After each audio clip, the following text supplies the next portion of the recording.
Oh, man, what a weekend. Welcome into Fantasy Baseball today on Monday, June 16th. I am Frank Stampfl, joined by Scott White and Chris Towers. Shout out to all the dads out there. Happy Father's Day, especially to my pops, especially to you, Scott. Happy Father's Day to you. How was it? How was everything? Thank you. Oh, man, it was like Father's Day weekend, so I had to work on Sunday. So we kind of knew that was going to be off the table. But no, my wife surprised me. She took me to see, oh man, I can't think of how to pronounce his last name now. Nate Bargatze, like the #1 comic right now. And that was a good time. Don't do things like that very often. Very nice. Love to see it. Today on the show, Spencer Strider might be back. We've got waiver moves, start or sit decisions. Oh yeah. And a massive blockbuster that came out on Sunday night with Rafael Devers getting traded over to the San Francisco Giants. Chris and I already did an emergency podcast on that, but Scott wrote an instant reaction article. Yes. And Scott, right back to you. I wanted to give you the opportunity to opine here on the podcast. Oh my gosh. What a stunner. What a stunner, right? Like, I don't know, like in you had to check the source when you saw it, right? Yeah, definitely did. And I don't know, in retrospect, maybe it shouldn't have been, because obviously things have been bubbling under the surface, not even so much under the surface, kind of spilling out into the open. But there was always this effort after Devers had one of his public refusals to change positions, one of them. That there was always this follow-up, like, yeah, well, the translation was a little rough, maybe a little unfair to him, and he also said these things that didn't get as much publicity, and so it's like, okay, so I don't know. I have a tendency to think that beef, two people beefing that are in the same organization, when that's made public, it's probably overblown. That's kind of just my impulse feeling. And so I kind of thought that was happening here, but evidently not, because they thought, not that it was all just like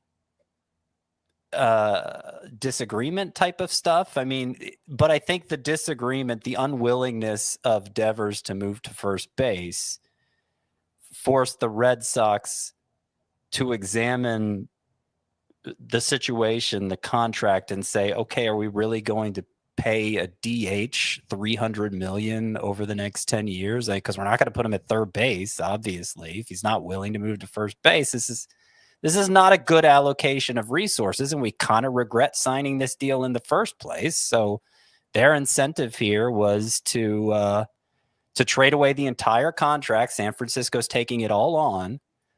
And while, just get whatever they could. Well, not necessarily. Like the way I was looking at it is, okay, if we regret this contract now, what would happen if we didn't do it in the first place? He just would have walked in free agency. We would have gotten a compensation pick. Not nothing, but just a compensation pick. So now they discard the whole contract like it was never signed, and they get a lot more than a compensation pick. Even just James Tibbs, the outfield prospect they got, is better than a compensation pick, and they get an arm that maybe they could work with in Kyle Harrison, who has a pretty good fastball, but not really any secondary pitches. And that's kind of the Red Sox specialty right now, is making the most out of those kinds of arms. Jordan Hicks is middle relief, whatever, a low-level minor league reliever. Not a lot of value there, but it's more than a compensation pick. So I think that's the Red Sox incentive to do it. I don't think that is much comfort to their fan base right now, particularly 5-game winning streak. They just got back over 500. They look like they have a shot at the postseason, and they still do, by the way, because the other aspect of this, the other incentive for the Red Sox, why they wanted him to move to first base in the first place, is because this is how Roman Anthony stays up. And if Roman Anthony lives up to his potential right of the way, I know the first couple weeks haven't gone well, but that doesn't mean the next 3 months won't. Then, they still got a really good hitter there. They still have a pretty good lineup overall, and some decent rotation depth, and they still have things to work with here. So I don't know that they necessarily are punting on the season. I think I think maybe the timing was odd, but there weren't going to be that many teams willing to take on this whole contract is a big part of it. And so I think they had to strike while the iron was hot. I think the way I'd put it, shocking, not surprising. Yeah. Yeah. Yeah, that's probably fair. The timing really stands out most, and you pointed this out, Scott. I mean, they won 5 in a row. They just swept the Yankees. Got back to 500. Vibes felt pretty good. Won 8 of the last 10, and then it's, middle of June. You just don't really see a blockbuster this time of year, especially a player of Rafael Devers' caliber. So go ahead. As far as fantasy value, and I don't know if you guys agree, but my feeling here is, while Devers' ceiling and floor may lower a bit in San Francisco because he doesn't have the BABIP boost from Fenway, it's not going to affect his power production too much. And I think the effect it has on his batting average will be not very noticeable. Because again, it's just more like the hypothetical ceiling of him hitting 320 is gone now. And the experience of actually rostering him in fantasy isn't going to change that much. All right. Yeah. Well, we also did an emergency podcast where we spoke for like 30 minutes about this trade, very in depth, and tried to cover all angles of that. So be sure to check that podcast out as well. Let's get into our players of the weekend. Is this happening? It is.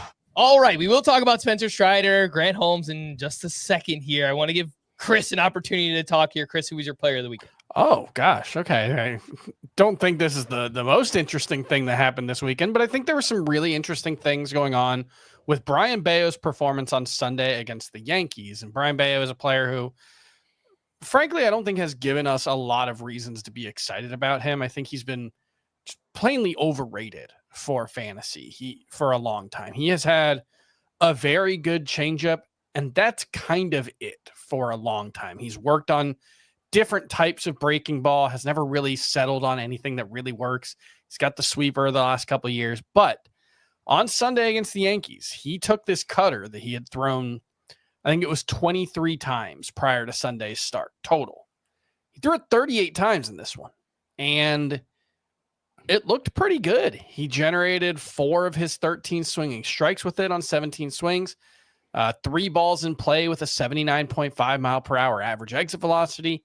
It was a very lefty-heavy lineup against the Yankees that he did really well against. 7 shutout innings, 8 strikeouts, 3 walks, 3 hits. Lefties have crushed Brayan Bello in his career, which is surprising because the changeup is his best pitch. The problem is his primary fastball has always been a sinker, and sinkers are really bad platoon pitches. Opposite-handed hitters hit sinkers better than same-handed hitters, and that's been the problem for Bello. But all of a sudden, he's got this changeup, which can help neutralize the platoon split.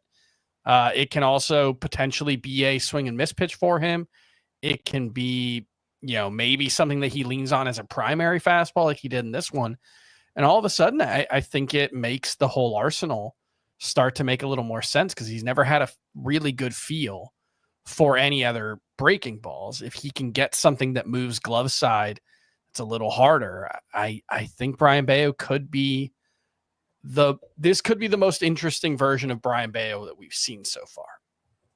And Brayan Bello is 40% rostered. If you look at the most added pitchers right now, obviously Jacob Misiorowski is at the top of the list, as he should be. But the next group just below, Quinn Priester, Chase Burns, interesting, obviously has a lot of upside. We don't know when we're going to see him with the Reds. Chad Patrick, Bryce Elder, Mike Soroka. I think Bello's at least as interesting as any of them, probably more so coming off this start. Yeah, I obviously would take Misiorowski ahead of him, but yes, any of those other names, like if you want to stash Chase Burns over him because of the upside, sure. But any of these other names we're talking about, yeah, like let's take a chance on Brayan Bello, see if this pitch mix changes for real. At the Giants this week against Rafael Devers, so that should be a very well. He gets lefties out now; it's no problem. We'll see how he does in that one. All right, Scott. Big name from the weekend is your boy Spencer Strider. Is he back? Oh, I thought this was going to be the big story of this podcast before a couple things happened here on Sunday to overshadow it. Frankly, Grant Holmes' performance on Sunday kind of overshadowed it. We'll get to that in a minute. No, Strider. So Saturday night, this is when we're going to see Nate Bargatze to bring it full circle. Am I pronouncing that name right? Nate Bargatze? That sounds right. Yeah, that's right. So, my wife's at work on Saturday. She's going to come home. I got to get my kids ready for an early dinner. The Braves are playing at 4. We turn on the game for my kids.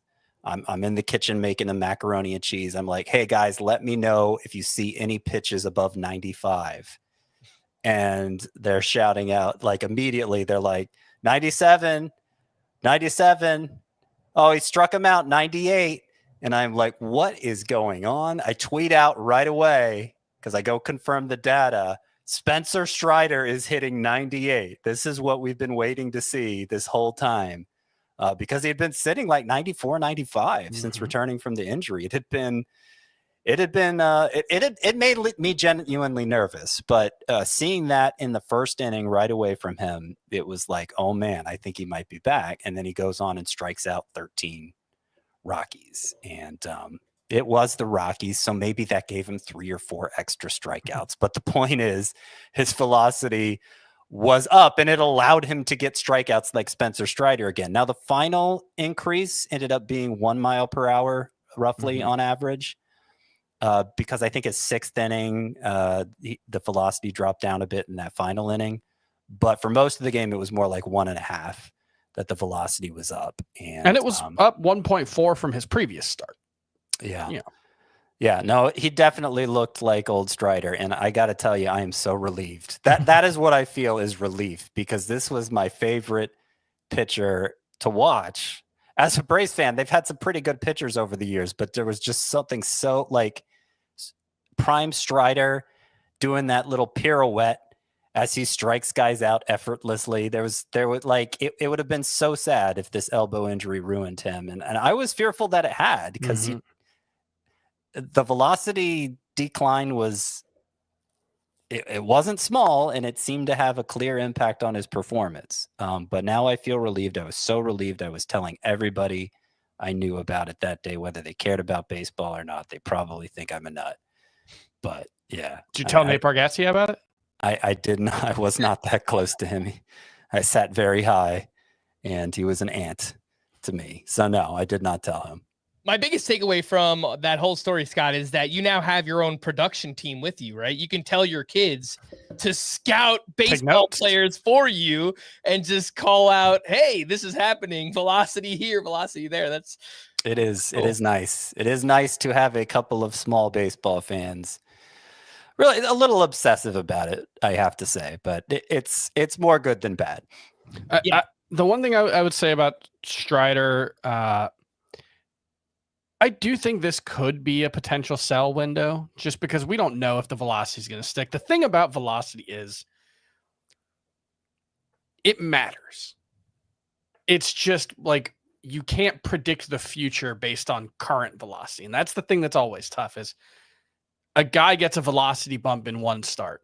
That doesn't necessarily mean it'll be there in the next start. It doesn't necessarily mean when a guy's velocity is down for 5 starts in a row, like it was for Strider, that it won't come back. Just because it was up in this one doesn't mean he won't come back out in the next one and average 94.5. You know, that's the tough thing about what we're trying to do. So I do think you could view this as a sell window, but I add this caveat that now you very much know you could end up regretting selling him.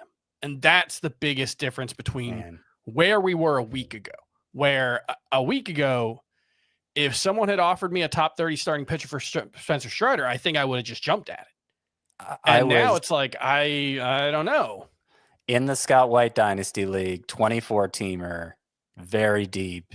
Anytime you hit big on a guy, it feels like you won the lottery because of how deep it is. And I got Strider for $1 back when he first appeared on the scene, and have been keeping him ever since. Obviously, still very cheap to keep given his upside. I was really close to offering him for Mackenzie Gore straight up. I don't know that the guy would have taken it, frankly, but I was really close to doing it, and I was like, I'm going to give him one more start and see how this goes. And I'm glad I didn't offer it, because I wouldn't offer it now. Yeah, and Strider 79% started. He's at the Marlins this week. Obviously, go ahead, get him back in your lineup. Most people already have him in there, but at least 1/5 of CBS players do not have Strider in their lineup. So I would go ahead and change that. Let's talk about his teammate, Grant Holmes, who took a tough luck loss against the Rockies here on Sunday. 6 1/3 innings, 3 runs, 2 earned, 15 strikeouts, 25 whiffs on 93 pitches. A little one up there on Spencer Strider. 16 of those came on the slider, 6 on, is that a 2 up? It was a 2 up. 2 up, yeah. 15, 30. Yeah, fair enough. 16 on the slider, 6 on the fastball here. Obviously, slider was awesome. It's just been an inconsistent season here for Grant Holmes. Strikeouts have been better recently, but between walks, hard contact, home runs, they've all just kind of been issues for him at times throughout the course of the season. He's another one where he's 80% rostered. He's 59% started. I hope many people had him in the lineup for this one, but if you haven't, on the bench recently, it's a good reason to get him back in against the Marlins. He wasn't supposed to make this start. It was a surprise 2-start week with the second start coming against the Rockies. They switched Holmes and Sale at the last minute. It's likely a lot of people didn't benefit from the start from Holmes, and that's a shame. I don't think Holmes is a stud or anything, and I don't think that conversation needs to be had. But there did come a point this season where that slider, he seemed to fix it. Mm-hmm. And it's over a 9-start stretch now. This 15 strikeout effort was his 4th with at least 9 strikeouts during that 9-start game. So he's, I've made a point a few times on this podcast about how getting 4 double-digit strikeout starts in a season is very rare. That's like Tarek Skubal type stuff.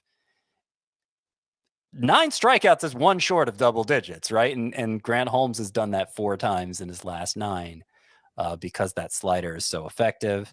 The walks run high, the home runs, he's susceptible to those.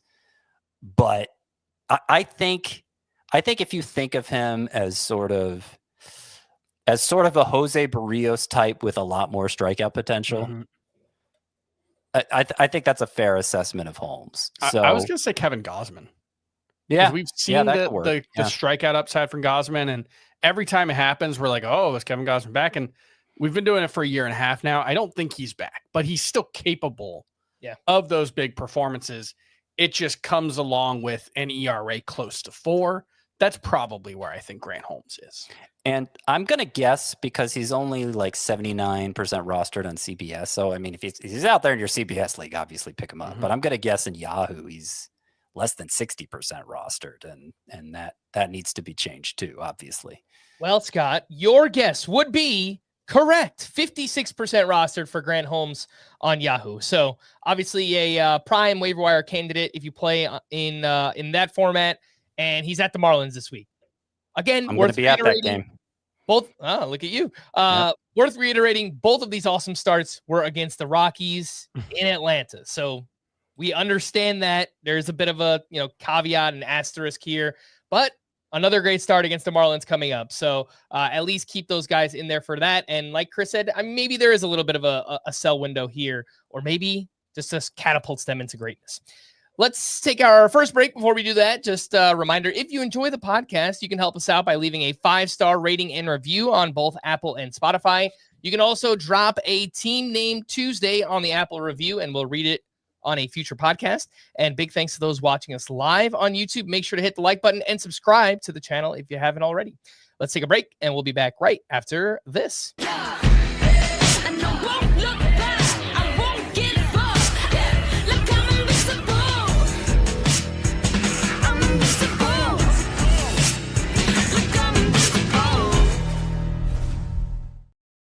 Welcome back in Fantasy Baseball. Today, news and notes. Shohei Ohtani had been ramping up as a pitcher, and then boom, out of nowhere, we find out he's starting Monday against the Padres, his Dodgers pitching debut. Keep in mind that this is expected to be used as an opener here. Sounds like he could throw around 50 pitches, but I also heard Dave Roberts say 1 to 2 innings, so I think they're going to play it safe, and I think Ben Kasparias will follow him on this one. Unless Kasparias is just going to start on Tuesday, but pretty surprising time we get Ohtani's Dodgers pitching debut here on Monday. Yeah, I think expectations for fantasy should be in the floor right now. Like this is the first time he's going to face a hitter in a game since September of 2023. Right, September. He's not going to be asked to throw more than a couple of innings. I would guess it probably won't be more than a few innings at all in any start for the next couple of weeks. And they basically said that they can't take him on a rehab assignment because he's too valuable as a DH to take him out of the lineup. So they have to find live reps for him in some way. And the nice thing for the Dodgers is the last CBA has a carve out for the two-way players, which only applies to him right now, but maybe it'll apply to someone else in the future. And that means that the limit on how many pitchers you can have on your roster does not apply to two-way players. So typically teams can only have 13 pitchers on their roster. They can never have more than that unless there's doubleheader or it's September. The Dodgers can have Ohtani available to pitch an inning or two every 5 days without having to take a pitcher out of their group of 13. So there's really no reason not to. It's basically a rehab assignment for him. You don't want to start him for fantasy, especially if you have to pick between, even in a daily league, you would rather have 4 at-bats from Shohei Ohtani than 2 innings from him. Sure. Maybe once he starts working up to 5 innings, you might have some tough calls to make about daily league. Do I start him as a pitcher today or do I start him as a DH? You might, but that, I think we're a couple of weeks away from that at least. It's exciting. I'm happy to see Shohei Ohtani back. It probably doesn't matter for fantasy for at least 3 more weeks, I would guess. So the weird thing about him starting Monday in a 7-game week is even if they give him that extra day of rest between starts, he's in line to be a 2-star pitcher right away. And I understand they will be starts only in the strictest sense because they'll be more like relief appearances. But, hypothetically, he goes 2 innings the first time. He goes 3 innings the second time. He gets 9 strikeouts between them. That doesn't seem far-fetched. I don't know. It's not impossible. It's unlikely. It's unlikely. I would take the under on 9 strikeouts. I could just see how, if you're starting a middle reliever and somebody who's not going to give you saves in a roto league, and you're just starting him for the ratios, and you got a 2-start Ohtani, who's going to give you probably maybe an inning more, maybe a couple of strikeouts more. I don't know. I don't think it's totally outside the realm of possibility. I don't think many people are going to be looking to start Ohtani. Don't get me wrong, but it is notable that he happens to line up for 2 starts right away. Do you guys think this will affect his hitting at all? I had someone tweet me here on Sunday night.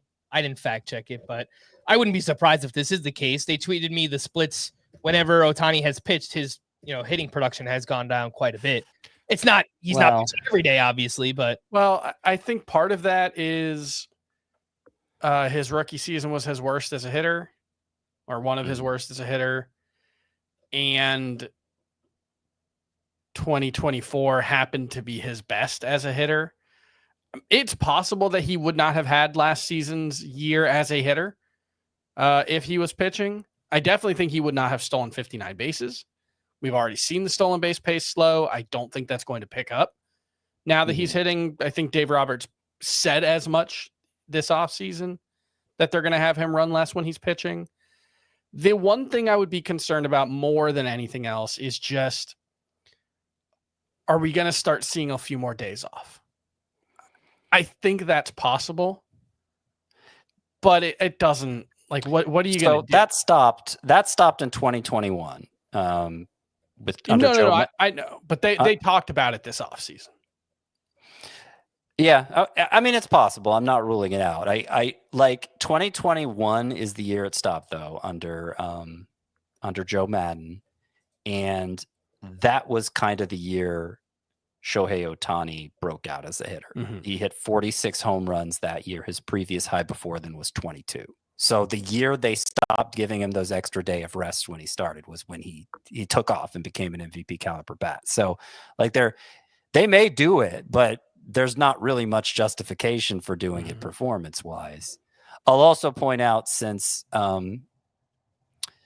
There is this idea that, okay, maybe he won't hit as well if he's also pitching.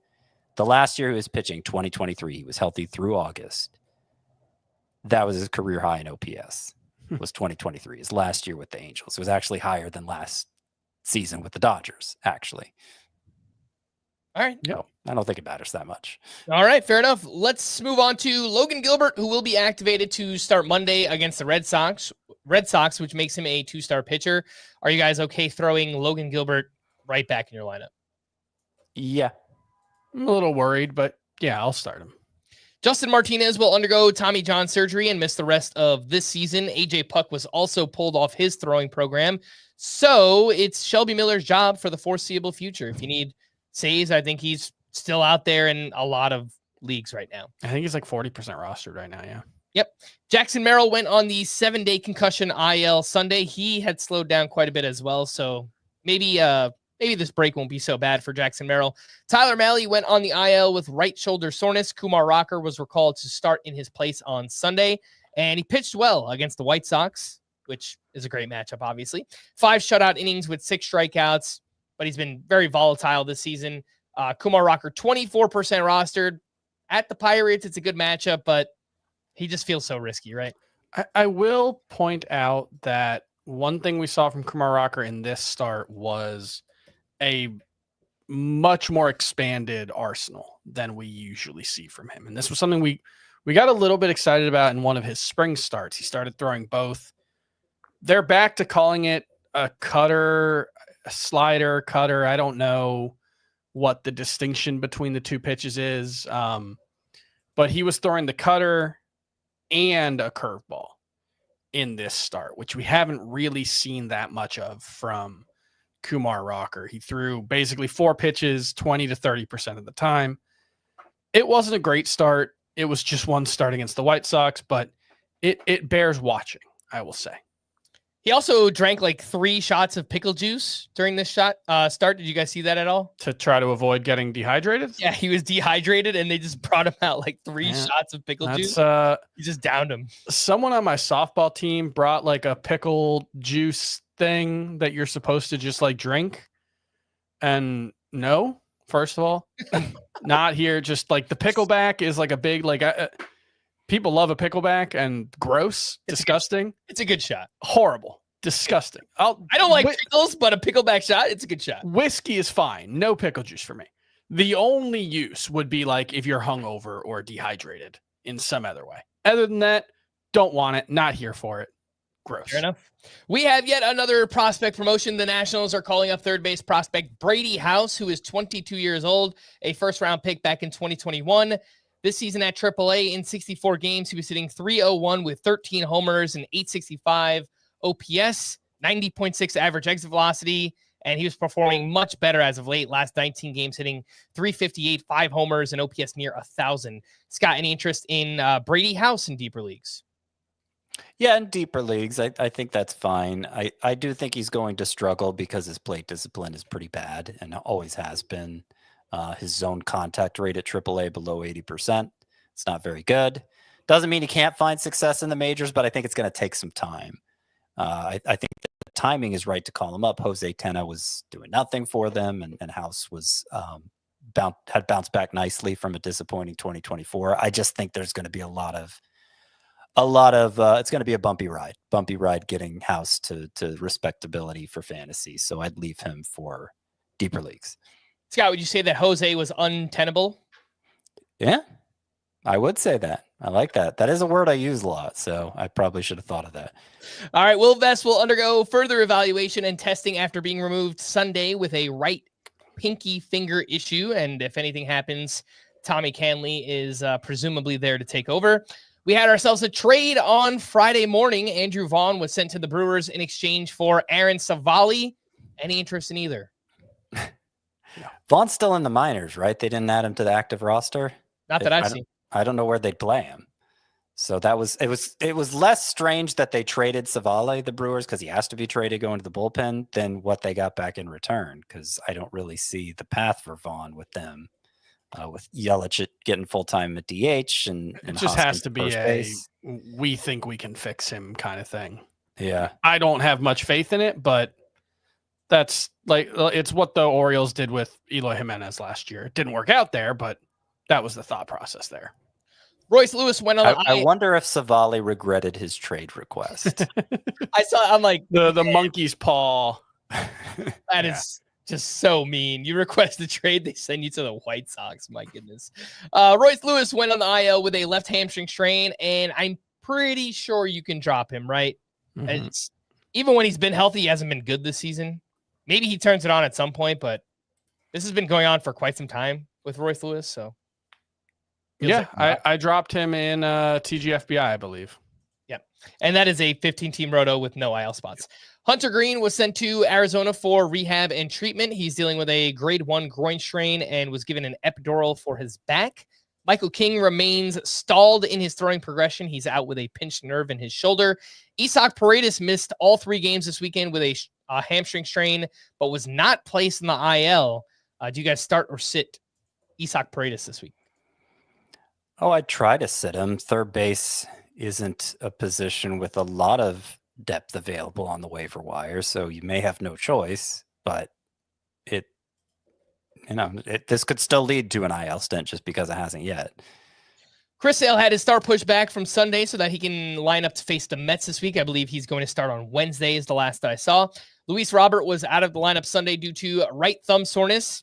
Pretty good excuse to get him out of the lineup. He said he wasn't concerned. He's also been terrible, so I think you could probably bench Luis Robert. Evan Carter missed Saturday with a wrist injury, but then was back in the lineup on Sunday. Max Scherzer tossed 4 1/3 innings in a rehab start at AAA on Friday. He allowed 2 runs with 4 strikeouts. He got up to 56 pitches, and the plan is for him to make at least 1 more rehab start.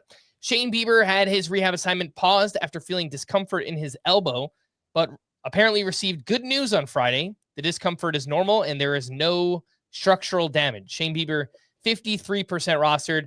Scott, who would you rather stash right now, Scherzer or Shane Bieber? Bieber. All right, Colton Cowser missed all 3 games this weekend after a collision with the outfield wall on Thursday. Tyler O'Neill received an injection in his left shoulder and will pause all activity for about a week. Brendan Donovan returned to the lineup Sunday after missing 4 straight with a strained left big toe. Austin Hayes will be shut down from running for a few days until pain in his foot subsides. Giancarlo Stanton is likely to return this upcoming series against the Angels, which begins on Monday. I saw an in-game interview with Aaron Boone, I think on either Saturday or Sunday, where they asked him how much is Stanton going to play. He said he's going to play, and he kind of said so emphatically. So, Chris, Stanton is 47% rostered. What size leagues do you think he needs to be rostered in right now? I don't really think he needs to be much more rostered than this. I think I kind of need to see it because given the nature of the injuries to both of his elbows, how disruptive it's been so far, I'm not sure he's going to play every day. I'm not sure how effective he's going to be when he does play. So if you desperately need just home runs, any sort of league, he could theoretically help you with. He's not likely to help you with anything else, though. RBI and runs occasionally, but there won't be a lot of those even with the home runs. So I do think maybe I'll be wrong, but I don't have a lot of optimism about it. I don't think there's a ton of upside here. 47% mostly covers all roto leagues and AL only leagues, which sounds about right. Yep, maybe he could bump it up 5 percentage points, but yeah, I think Stanton is stashed basically everywhere he needs to be. Grayson Rodriguez said he will throw off a mound this week and believes he'll be able to return in the second half of the season. He's 62% rostered. Scott, would you take Grayson Rodriguez over the names we just mentioned, Bieber and Scherzer? No, he's got a longer road back. Emmett Sheehan is expected to be activated in the upcoming week for the Dodgers, and it sounds like he's expected to start as well. 4 starts in the minors, 3.97 ERA, 0.97 WHIP, 21 strikeouts over 11 1/3 innings.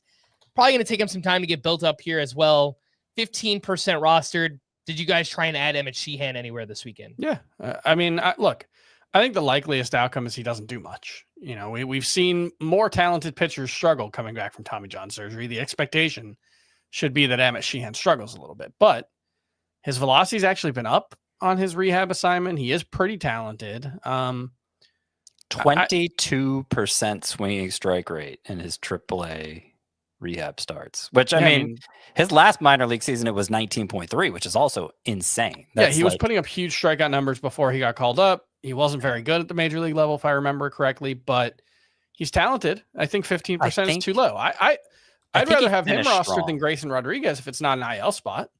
I think Emmett Sheehan finished strong that rookie season 2023 because I remember he was on everybody's sleeper/breakout list, which probably meant he wasn't that much of a sleeper really, prior to him needing Tommy John surgery. So, yeah, September of I don't know if he missed a month because of injury. He missed August because of injury. He was sent down, but September. Oh, the numbers aren't going to load fast enough for me. But basically, he had a combined 19 strikeouts in his final 2 starts, 10 2/3 innings, 19 strikeouts. So Sheehan kind of seemed like he was locking it in there. I don't disagree that, coming back from Tommy John surgery, the fact Sheehan already isn't that established as a fantasy asset, he's probably not going to be that useful in the very beginning. I'm just reiterating that I do think there is a lot of upside here for Emmett Sheehan eventually. Luis Gil is at least 10 days away from facing hitters and probably won't return until after the All-Star break. Some other names who went on the IL this weekend: Kyle Freeland due to lower back stiffness, Jacob Melton with a right ankle sprain. And I did just want to mention Jacob Misiorowski and Fab, how much he went for. I don't know if you guys have that handy, but I looked it up beforehand in my leagues. $225 in Tout Wars. It's a 15-team roto, $1,000 Fab budget. $202 in TGFBI. That's 15-team roto, $1,000 Fab. So between 20 to 22%. And then $89 in the NFBC 12-team league that we play on. So I think that makes sense going for less in a 12-teamer versus 15-teamer. But I think it probably should be at least over 100 or over 10% even in a 12-team league. It was $396 in my TGFBI league. Wow. Jeez. Right. I don't know what it was in mine. I was busy writing about Rafael Devers. Fair enough. Let's get into some waiver wire hitters from the weekend, and a nice weekend for Agustin Ramirez, 3 for 5 with 2 homers on Friday, another 2-hit game on Sunday. Batting average has been creeping down a little bit. He's still at 242. He's got 10 home runs, 759 OPS, 65% rostered. We've talked about Agustin Ramirez a lot, but I wanted to obviously give him some light here, shine some light on his weekend. Does that number need to be higher? 65%? Yeah, but I've been saying that every day since he got called up. Well, and it's also like Alejandro Kirk's hitting 377, I think, since the start of May. And he's like 40% rostered. Yeah. Like, it's just a weird time at the catcher position. So I think Ramirez is fringy in a 1-catcher league. He plays every day, and I think the skill set is super strong, but the production has not been as strong as I think it should be. His expected batting average is 275, xSlug 496. So I think he'll be very good. 16% strikeout rate. That's really good. It's just that there's a lot of catchers. So if you wanted to just play the hot hand with Alejandro Kirk right now, I can't say that's the wrong move in a points league, Yeah, and I do have Kirk actually as a sleeper hitter for this upcoming week, and I don't have Ramirez. He was a sleeper hitter for this past week. I do have Ramirez in my top 10. So even in shallow 1-catcher leagues, I think he should be rostered. But yeah, I can understand when you are in a small 1-catcher league like that. It's pretty dispensable, whatever catcher you have. Even if I technically have him in the 10th, if you swap him out for my 13th for 1 week, you could probably get him right back. So I get that. But Ramirez is in my 10. 3 middle infielders who have picked things up lately. Trevor Story in June is hitting 314 with 2 homers, 13 RBI, 2 steals, and an 862 OPS. JP Crawford last 15 games hitting 439, 2 homers, 2 steals, 1168 OPS. And Willie Castro last 16 games hitting 421, 5 homers, 12 runs, 10 RBI, and OPS over 1,200. I mean, Willie Castro, all 3 have been, but man, especially Willie Castro's on fire right now. How would you guys rank those 3 just in terms of, I don't know, rest? It's hard to answer like rest of season, but I don't know. If you're just playing the hot hand approach right now, who would you take of those 3? I think it's probably the order you have them in: Story, Crawford, Castro for me. probably in a points league, it'd be Castro over Story. Crawford's one of those players that's tough because he's so much better in a points league than a roto league, but he's a middle infielder for fantasy. Like it's really hard for his profile to really matter in a points league if you're only starting shortstops, because he's just not a difference maker, even when things are going well. But like my Tout Wars team, my Tout Wars league is a head-to-head league with roto style lineups. Perfect. JP Crawford, useful player there. He's just kind of stuck in the middle in every other format. Yeah. And I like playing in points leagues like that, where it's a deeper roster setting.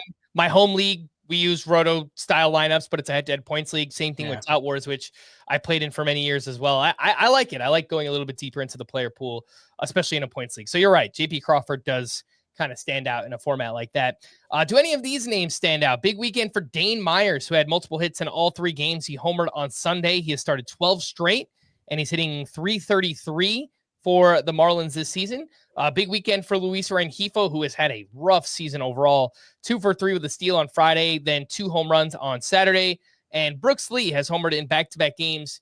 He's hitting much better in June. .378 batting average, 3 homers, 1 steal, and OPS over 1,000.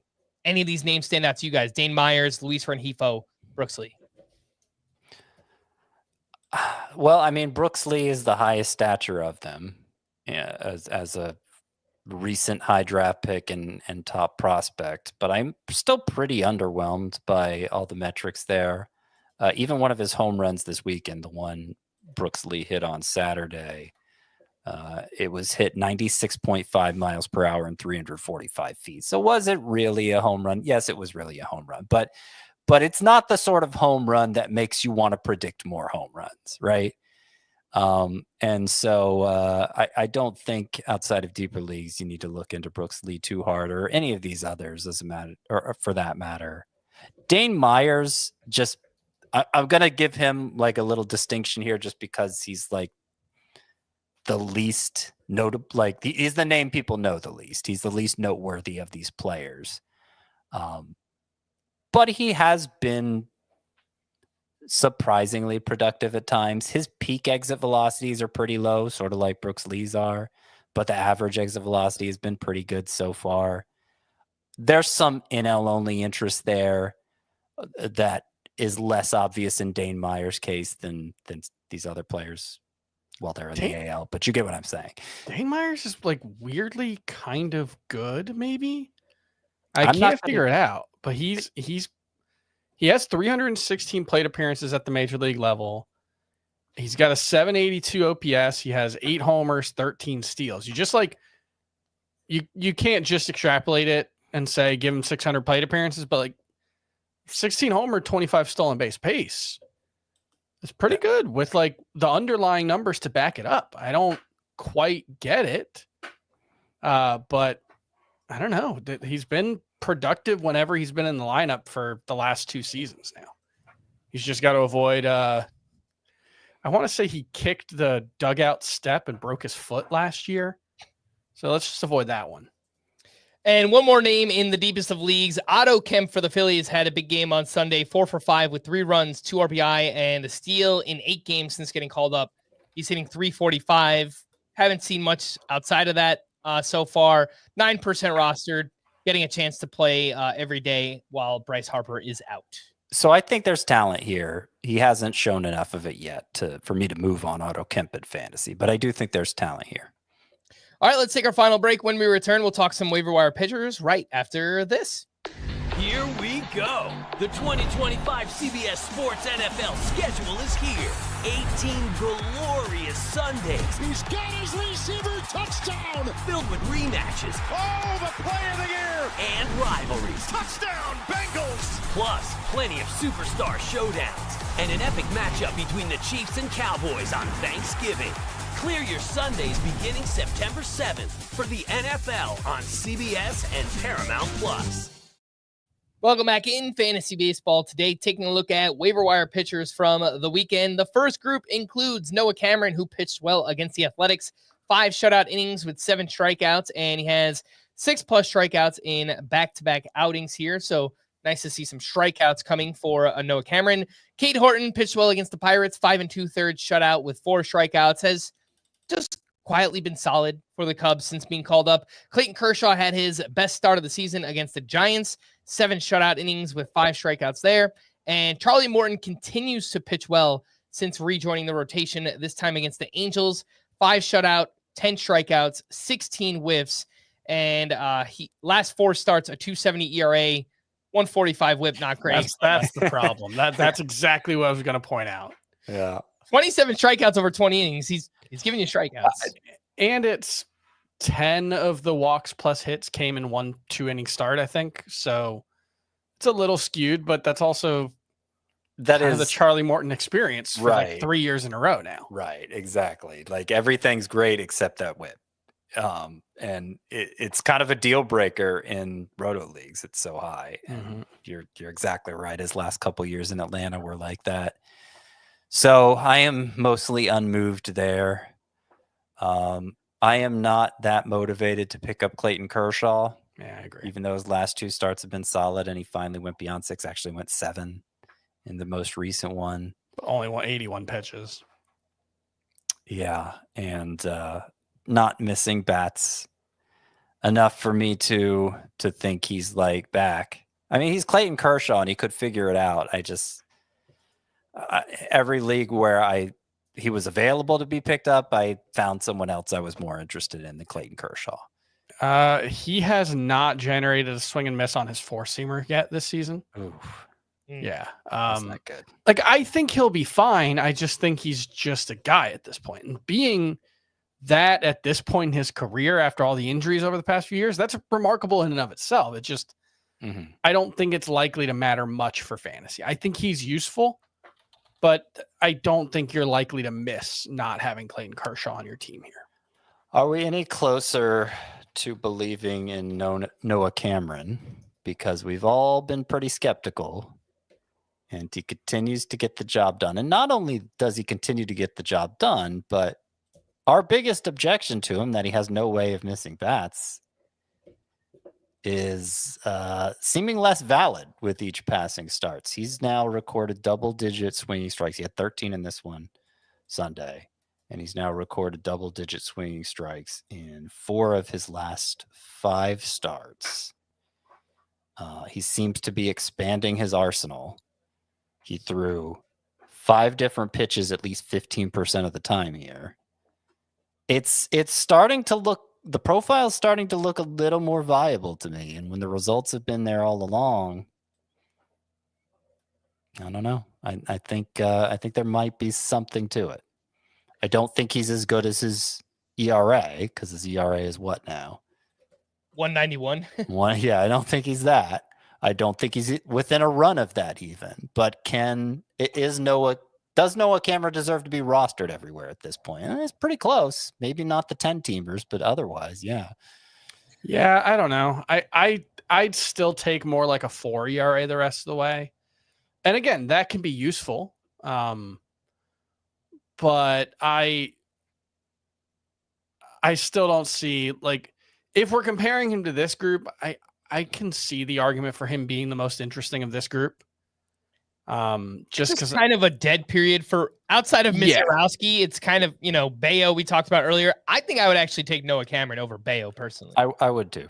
I think I'd give Bello the chance here, but I think it mostly just comes down to this is not a particularly exciting group of pitchers that are available widely right now, and I think neither of those is likely to matter too much. So if you want to prioritize Cameron over Bello, I think it's probably a coin flip.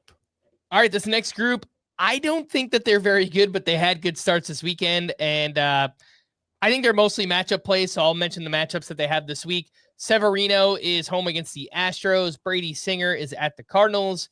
Jeffrey Springs home against the Guardians. Quinn Priester at the Twins. And Colin Ray is home against the Mariners. So all 5 of those pitched well this weekend. Do you like any of them in those specific matchups? There are actually several pitchers that I think are more interesting that we haven't talked about yet from this weekend than any of these guys. So I think that tells me all the guys are probably over rostered. I don't hate Springs. I think Springs has had a couple of really ugly starts, but for the most part, has been pretty solid. I had him as one of my sleeper pitchers for this week, and he came through.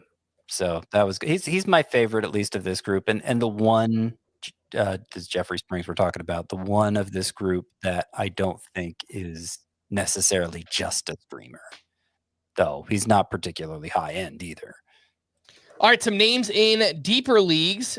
Brandon Walter turned in a strong start. He pitches for the Astros and 6 2/3 innings, 1 run, 9 strikeouts. He had 17 whiffs on 97 pitches. A lefty who can get some whiffs. He limits walks. He gets ground balls. I think there's a little bit of interest there. Hunter Dobbins pitched well against the Yankees, 6 shutout innings with 5 strikeouts. Colton Gordon, also of the Astros, makes it 2 strong starts in a row. 6 innings, 2 runs, 5 strikeouts. Mike Burrows generating whiffs here for the Pirates. He was at the Cubs, 5 1/3 innings, 1 run, 8 strikeouts with 16 whiffs.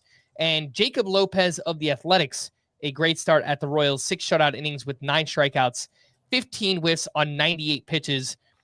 Deep league names here, but Chris, maybe some of these were the ones you were referring to. Mm-hmm. At least some of them did a great job generating whiffs this weekend. Yeah, Brandon Walter looks kind of interesting. Singular Walter, just one Walter. Just the one Walter. But limiting hard contact, getting a lot of ground balls, ground ball rates 52%, elite command, and like enough strikeouts. I think it's a kind of interesting profile. I don't think Brandon Walter's a difference maker, but if you told me both him and Noah Cameron were in the rotation the rest of the season and there wasn't much of a difference between them, I wouldn't really be surprised. I think they're fairly similar talents. So Brandon Walter actually in a AAA this year, 11 appearances, 7 starts. He had a 2.08 ERA, 0.76 WHIP, 9.3 K per 9, 1.3 walks per 9, as you'd expect. Great control for having a 0.76 WHIP. Big ground ball guy, and always has been, but achieved it more through a sinker in his younger years. Mm-hmm. He's 28 years old, so he's kind of, career minor leaguer type Brandon Walter.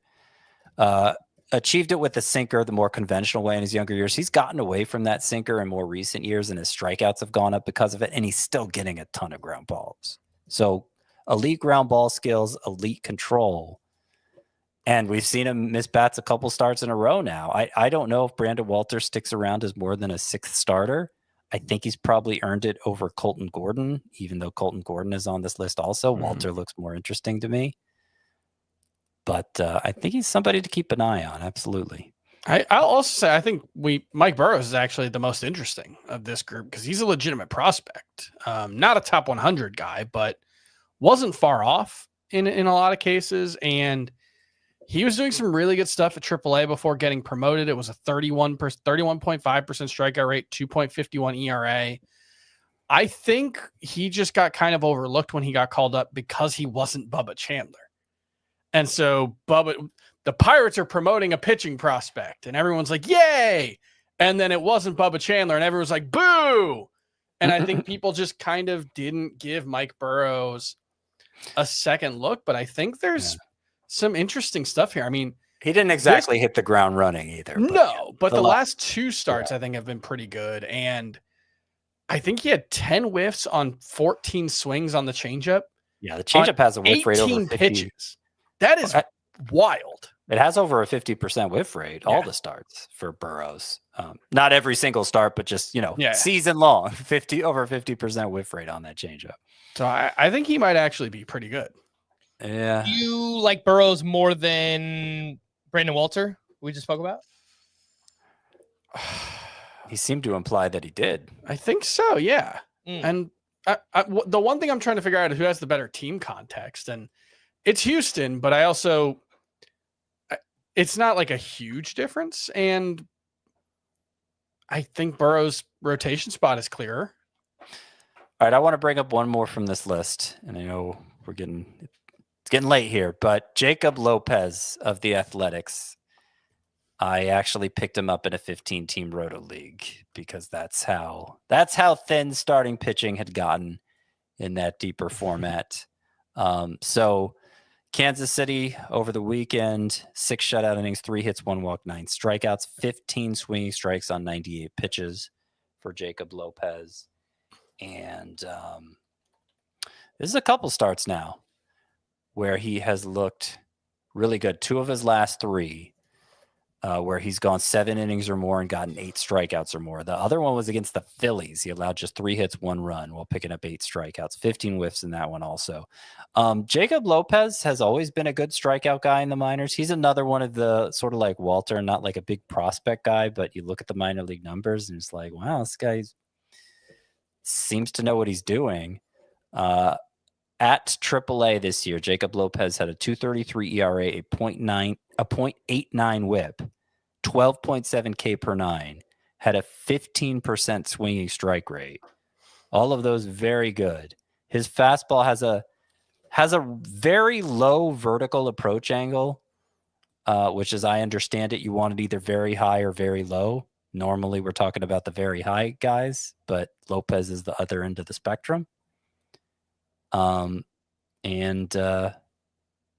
Yeah, he gets a lot of whiffs on the slider too. So he got shelled once earlier this year, and maybe that's going to happen more and more as Lopez makes his way around the league. But looks like the guy's capable of missing some bats at least. So another one to keep an eye on there. Jacob Lopez. A quick drop-o-meter here. I mean, Bryce Elder played out 100. exactly the way we thought it would. Yeah, 100. Okay. Yeah, he was the one who didn't get 13 or more strikeouts against the Rockies. Coming off his best start of the season and just puts up a clunker against the Rockies. Yeah. What about Griffin Canning, who the regression has commenced? Last 5 starts, 6.75 ERA, 1.65 whip, 16 walks to 17 strikeouts for Canning. Still 84% rostered. I'd say like an 8, and I'd also throw Trevor McGill in that same boat. He's got an ERA close to 6 since the start of May, and he's still like 70% rostered in CBS leagues. Would you drop Tyler McGill? Excuse me. Yeah. Do not drop Trevor McGill. Do not drop Trevor McGill. Yeah, Tyler McGill. If I think I said the wrong one. Would you drop Canning and McGill for Bello, Noah Cameron? Yeah, I'm fine with that. Okay. Starter sit these starting pitchers and their names that I ask about, I think, every week. Zach Gallen, back at it with the walks, this time against the Padres, 6 1/3, 4 runs, 4 walks, 6 strikeouts, only threw 58% of his pitches for strikes. He allowed 10 more hard hits. It's a lot of the same. It's 3 or more walks in 9 of 15 starts, 4+ earned runs in 9 of 15 starts. Do you guys use him at the Rockies this week, Zach Gallen? No, probably not. As for whether he's droppable, is that what we're getting at here? No, it was a starter sit. I wouldn't drop Gallen, but maybe you're more likely to do it. I want to drop him for Jacob Lopez, obviously, if that's the kind of thing you're looking at. If it was a shallow league, Zach Gallen was clearly my low guy on the totem pole here, and that was my chance to get Jacob Mizorowski. Would I do that? I think I might do that. Yeah, I think so too. But in a shallower league. I get it, yeah. I can't make an affirmative case for Gallen at this point. It's been a full calendar year of him being deeply uninspiring. So if you want to drop him, I think that's fine. Hey there, Shane Baz actually had a good start here on Sunday. 6 2/3 shutout innings, 3 hits, 4 walks, 6 strikeouts against the Mets. Tough matchup. Had 15 whiffs on 106 pitches.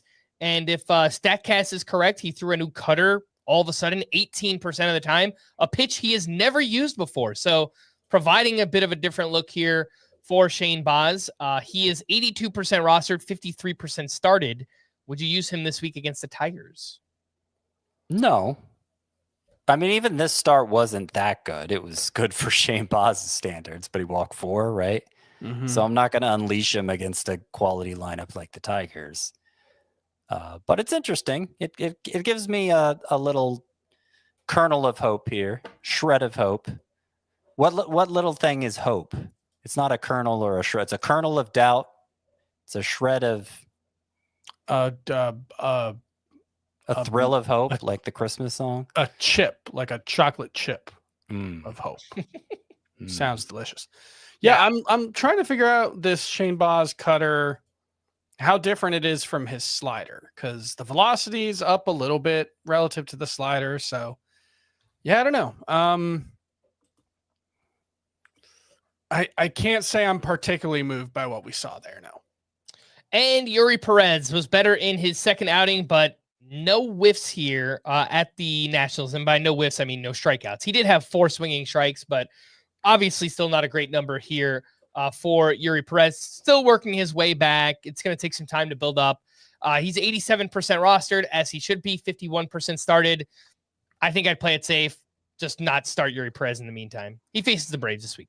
Hey, look what's happened with, Spencer Strider and Yuri Perez's own teammate, Sandy Alcantara. How many starts it's taken them to look like themselves again.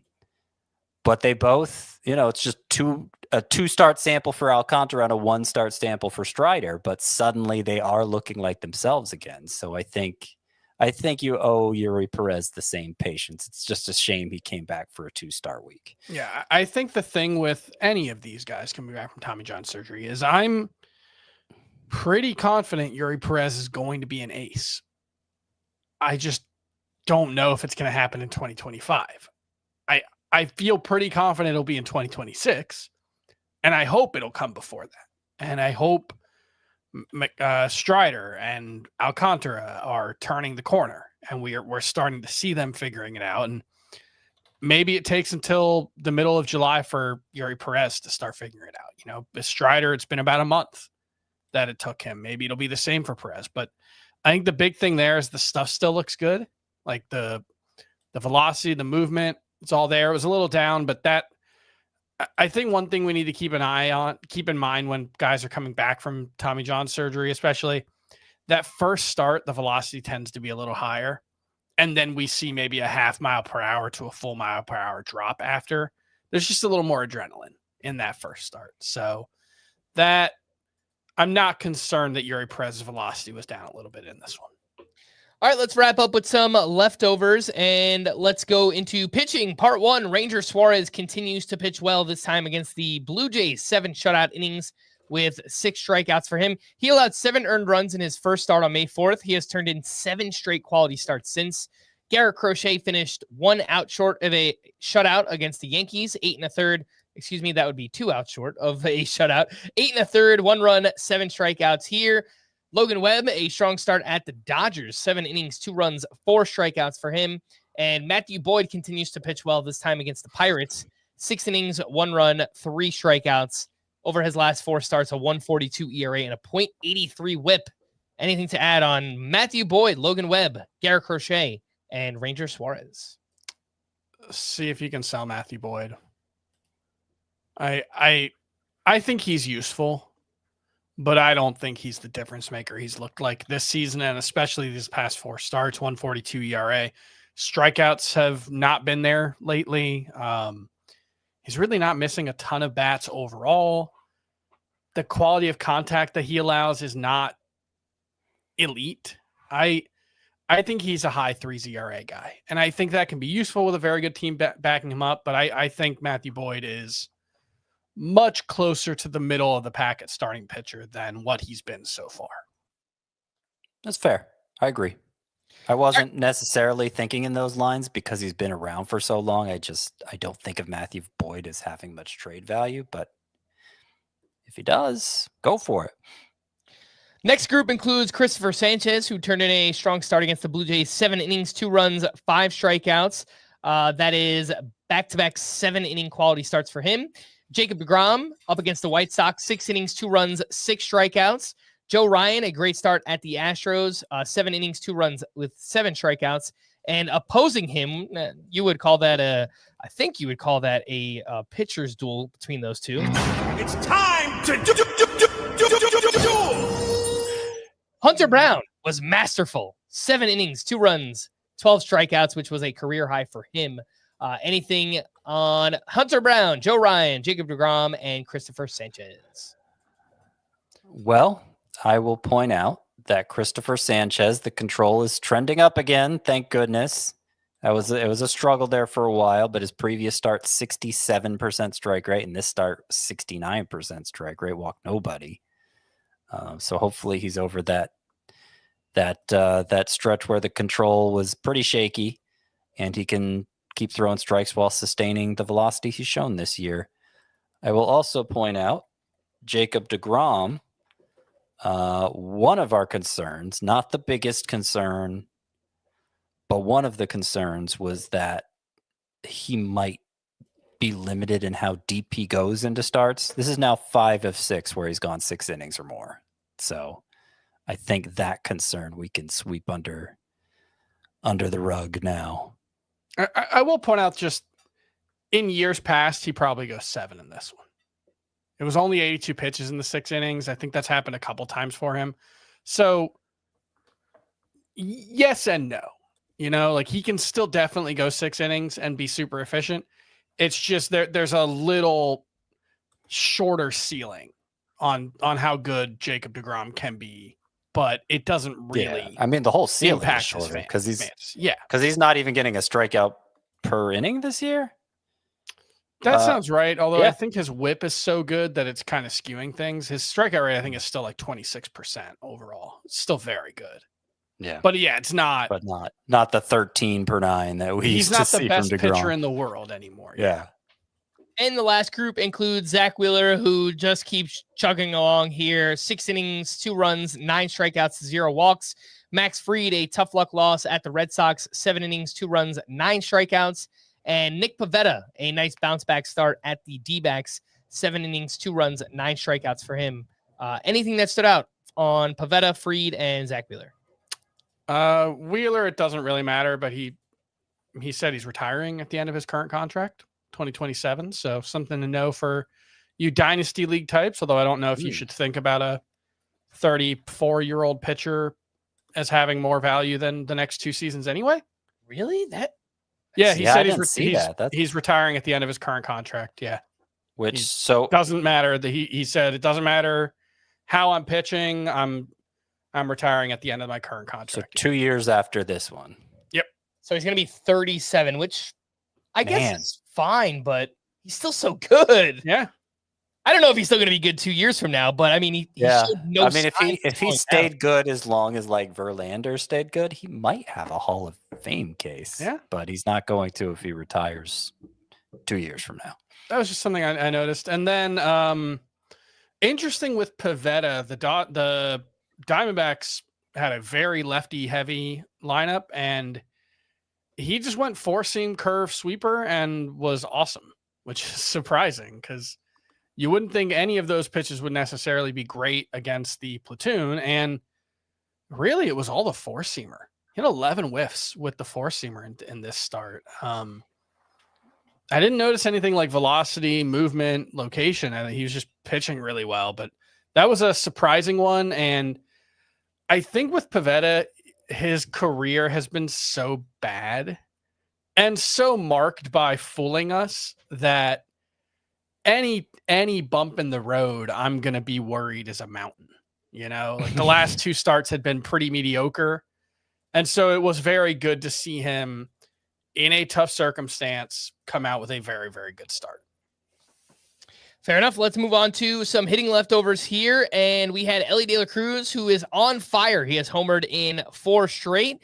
During that stretch, he has 9 hits, 4 homers, 8 runs, 7 RBI.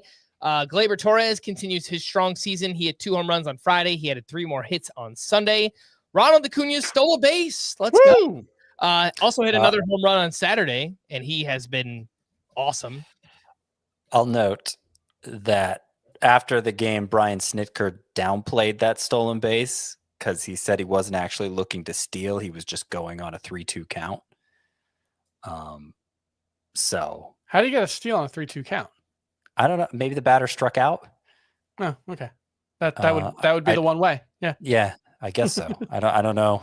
I don't know exactly, but that's the way I can think of. Yeah, his sprint speed's down a little bit, but it's not in a major way. Like Acuna's actually weirdly not been as fast as you would think. He just is an incredible base stealer anyway.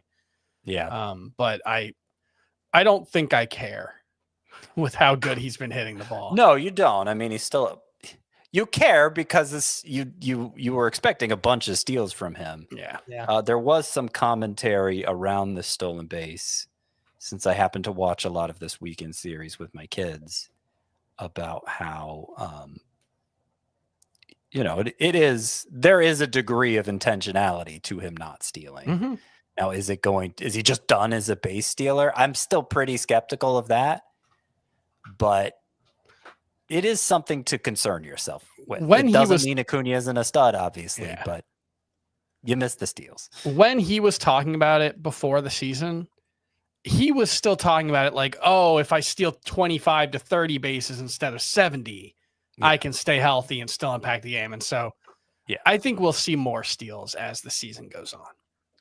Corbin Carroll hit his 20th home run on Friday. It took him 68 games to get there. Last year, it took him 148 to get to 20 home runs. So where this season will end, I have no idea. Are we about to get a 40 homer season out of Corbin Carroll? Well, he's currently on pace for more than that. 3 multi-hit games in a row for Fernando Tatis, capped off on Sunday, going 4 for 5 with 3 runs and his 15th steal. And he had been scuffling previous 25 games from May 14th to June 11th, hit 167 with a 526 OPS. So nice to see Tatis getting back on track. Shohei Ohtani blasted 2 more home runs on Saturday. He is now up to 25 on the season and averaging more than a run scored per game, which is just crazy. Jordan Westburg is hitting well since coming off the IL in 5 games. He's gone 6 for 19 with 3 home runs. Only 66% started, so get Jordan Westburg back in your lineups. Eugenio Suarez continues to hit for power. He's homered in back-to-back games and has 5 homers in his past 8. He's up to 21 homers and 57 RBI on the season. And a fun moment this weekend when the Contreras brothers, the Contreras, William and Wilson, they both homered in the 9th inning of the same game on Saturday, which is pretty cool. Yeah, who won? Love that. That is a great question. I think they both did. Yeah, there you go. Let's see. It was the Cardinals won that game 8-5. Would have been cool if they had hit them on Sunday, on Father's Day. Yeah, for sure. Call to the bullpen here. Some updates for the Marlins. On Friday, Calvin Fauché picked up his 6th save, and then on Saturday, he picked up his 7th. And I know we've been duped by Marlins relievers before, but it kind of feels like Calvin Fauché is the guy. He's gotten each of the Marlins' last 5 saves. Yeah. So, and he's gotten them pretty quickly. I'm afraid to throw even a single fab dollar at him. But in this instance, Jesus Tinoco's on the IL. So, and he was bad. I mean, he'd kind of fallen out of favor anyway. So I think that helps. I think the Marlins' most talented reliever is, and I'm blanking on his name. Is it Ronnie Enriquez? Yeah, him. And he got that 1 save, and we're like, oh, maybe this is what they were waiting for all along, for somebody to break through like this. But then he hasn't sniffed the 9th inning since, and it's been pretty much all Fauché. But of course, that's what's been going on with the Marlins bullpen all season. So you halfway expect Clayton McCullough to pull the rug out from under us with Fauché too. For the Braves on Friday, Raisel Iglesias pitched the 8th inning with a 3-run lead. He picked up the hold, and then the Braves tacked on 5 more runs. Dylan Lee pitched the 9th, and my guess is he would have pitched the 9th regardless. Yep, and he pitched the next day. The next day, Lee pitched the 9th with a 4-run lead, gave up 1 run. Yeah, it appears Dylan Lee, the left-hander, is the closer at this specific moment. But I do think as long as Raisel Iglesias keeps throwing shutout innings, he will regain it in short order. For the Rangers on Friday, Robert Garcia got the 9th inning with a 2-run lead. He allowed 3 base runners, but escaped with his 5th save.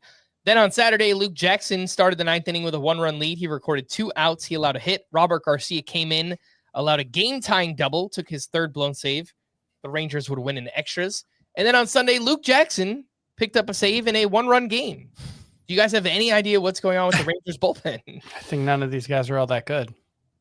That's Chris my Martin reason. is. Yeah, well, they just don't have any interest in it. They just don't want to use Chris Martin as their closer. I don't know. Like, is there something like he can't pitch on back-to-back days, or like I don't know what it is, but they just have shown we're Maybe. halfway through the season almost, and they've shown zero interest in Maybe using Chris Martin.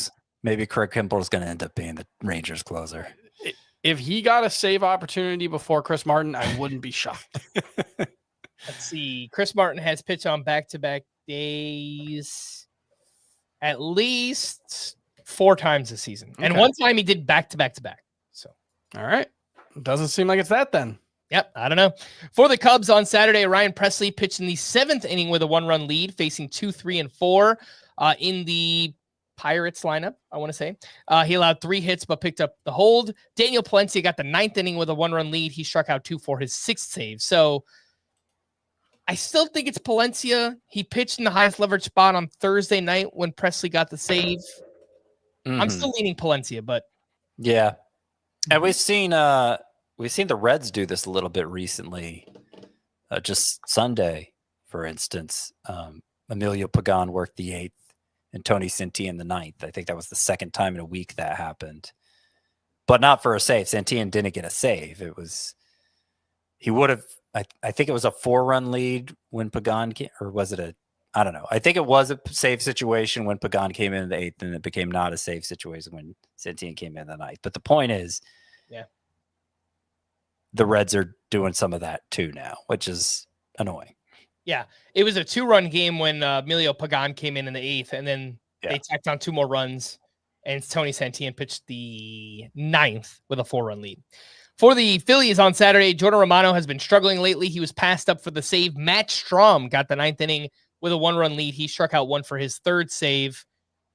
This is another kind of, I guess, influx bullpen, but with Romano struggling, you guys looking Strahm at makes sense. Strahm? Yeah, Strahm makes sense in those like 15-team roto leagues where saves are scarce, is what I usually say. I think Strahm is in the discussion, at least behind like Fauché, but in the discussion. I was going to ask, how do you rank Fauché, Dylan Lee, and Matt Strahm? I think you just did. Right. Or would I put Lee ahead of Fauché? I don't think so. Fauché, Lee, Strahm.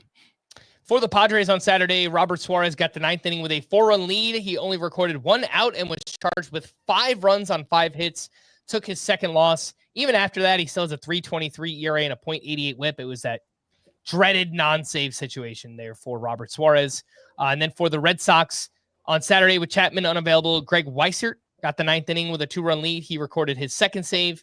And then Chapman was, I guess, still unavailable on Sunday. Garrett Whitlock recorded the final 5 outs for his 1st save of the season. To stream or not to stream on Monday, we have Jose Soriano at the Yankees. Mick Abel is at the Marlins. Jake Irvin is home against the Rockies. That game is in Washington. Lucas Giolito at the Mariners. Look, the Rockies opposing starting pitchers get quality starts like 67% of the time against them. As we saw this weekend. Except for Bryce Elder. Well, that's Spencer Strider did it. Grant Holmes did it. There you go. Bryce Elder didn't. It's not a guarantee that they're good. I think Jake Irvin's totally fine to stream against the Rockies, though. I think McAble is totally fine to stream at the Marlins. I don't think I can get there with Giolito or Soriano. Yeah. Okay. Soriano is my, of these 4 pitchers who are all 2-star pitchers, Soriano's my highest ranked for the 2 starts. I think he's presently the best of them. But the 2nd start is against Houston, which is much better matchup than against the Yankees. And then on Tuesday, we have Will Warren against the Angels. Bailey Falter at the Tigers. Mike Soroka gets the Rockies in Washington. David Festa is at the Reds. Dean Kramer and Zach Littell face each other. Shane Smith up against the Cardinals. Ben Brown against the Brewers. Slade Ciccone at the Giants. I go Shane Smith, and Will Warren, then Mike Soroka. I think I agree with those. Yeah, that sounds Don't good. mind Zach Littell against the Orioles either. All right, we're going to wrap there. For Scott and Chris, I am Frank. Thanks as always for tuning into Fantasy Baseball today. Please make sure to follow and leave a 5-star rating on Apple or Spotify, and we will be back again tomorrow. Bye-bye.